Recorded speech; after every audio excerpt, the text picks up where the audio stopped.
прашување од Велес, колегата Петар Печков ни е на линк ова утро со најновите информации од таму. Изработен е првиот зелен катастар во Велес, при што преброени се 2500 зимзелени или стопадни дрва, мапирани се 27 празни површини, каде што треба да се засадат нови садници. Ова се само дел од резултатите од проектот Зелена мапа за зелена заедница, за кој повеќе информации имаме токму од Петар. Добро утро, доколку се слушаме и гледаме. Еве го Петар. Добро утро, Петар. Добро утро, Кристина. Добро утро. Поздрави за утринската програма, за гледачите на утринската програма. За сега сончев ден во Велес овој понеделник.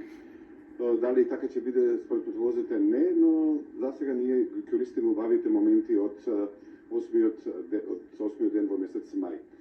Соговорник ова утро токму на оваа тема Зелена мапа ми е екологистот Стевче Дечев. Стеве, добро утро. Добро утро, поздрав до вас и до гледачите на Македонската радио и телевизија. Реализиравте еден значаен проект за општина Велес, поточно за градот Велес, за незините граѓани. Што опфана тој проект, колку време траеше неговата реализација и како се реализираше? Така, ви благодарам пред се за можноста да се презентира овој проект и она што го направија младите лидери од Велес.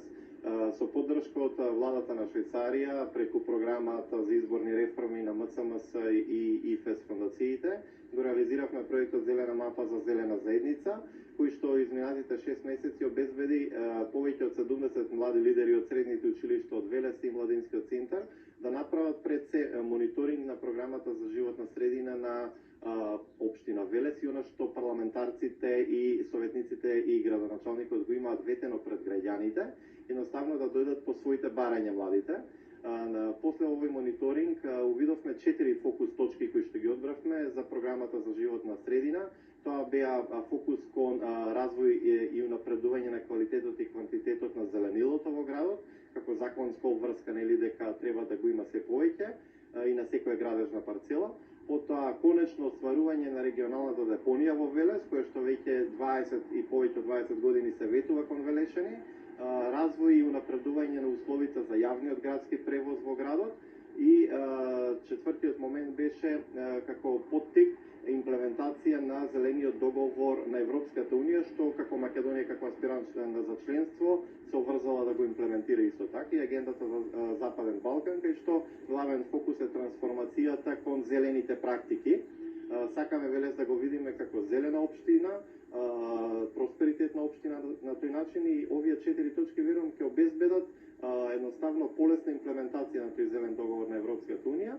Имавме конкретна реализација од стварување на дигитална иновација, кај што младите извршија мапирање на зеленилото во Велес, ја создадовме апликацијата за мобилната апликација Green Map или Зелена мапа, која што обезбеди мапирање на зеленилото. Младите има можност да ги мапираат или да го создадат првиот зелен катастар, што се вели со точни координати од секое дрво, локации каде што треба да се посади ново зеленило или каде што недостасува тоа. И тоа се точки кои што обезбедуваат намалување на загадувањето.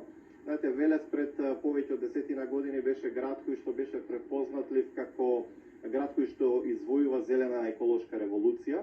Нели успеавме да не дозволиме рестартирање на топилницата и сакаме таа приказна да биде повод и понатаму младите, новите генерации сега исто што доаѓаат да бидат носители на овие нови зелени трансформативни практики. Добро е кога младите можат да ги контролираат продучарите што се им ветиле и рекоте дека и пребројавте, тоест ги мапиравте сите зелени, тоест дрвја кои што се во градот. Колка е нивната бројка?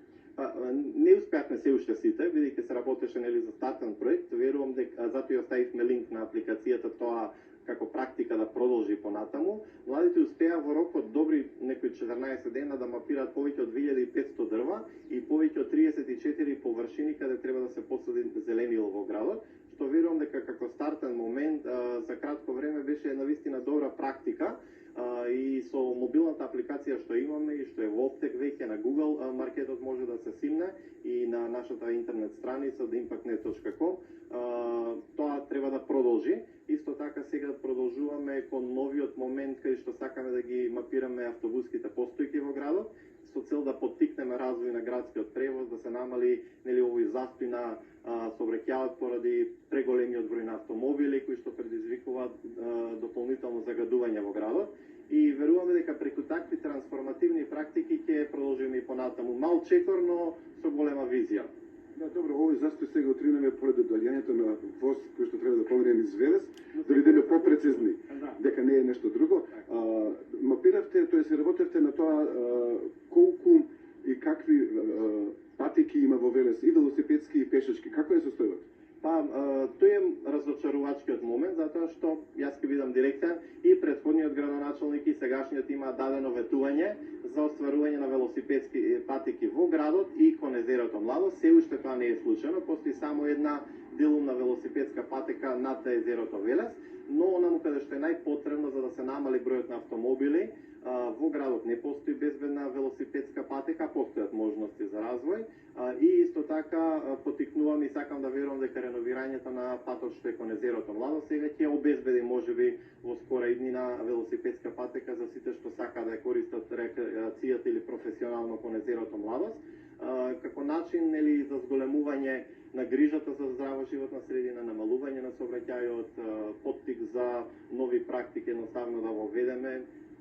Ова е поради возот, но верувам дека е секојдневна практика и ако возиме низ градот ќе видиме дека Велес станува многу пати и претесен за автомобили и за сообраќај. Нека биде еден мал поттик едноставно ова што младите го отворија како 4 битни точки.